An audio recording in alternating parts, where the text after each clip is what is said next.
माँ दुर्गा की नवशक्ति का दूसरा स्वरूप ब्रह्मचारिणी का है।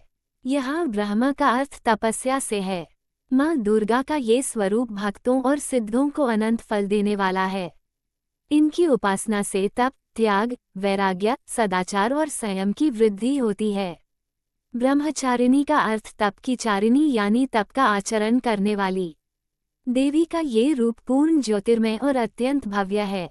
इस देवी के दाएं हाथ में जप की माला है और बाएं हाथ में ये कमंडल धारण किए हैं।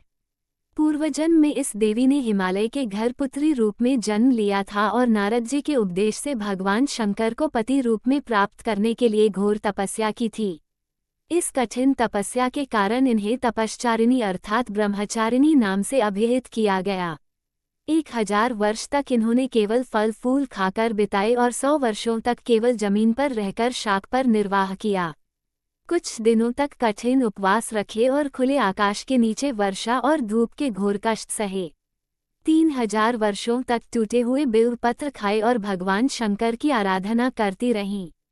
इसके बाद तो उन्होंने सूखे बिल्वपत्र खाना भी छोड़ दिए।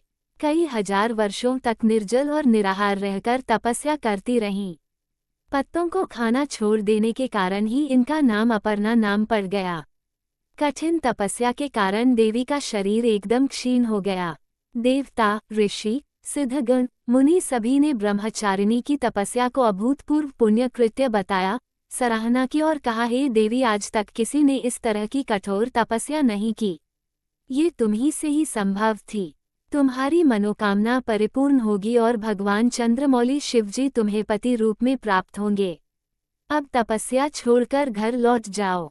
जल्द ही तुम्हारे पिता तुम्हें बुलाने आ रहे हैं। इस देवी की कथा का सार यह है कि जीवन के कठिन संघर्षों में भी मन विचलित नहीं होना चाहिए। माँ ब्रह्मचारिणी देवी की कृपा से सर्व सिद्धि प्राप्त होती है।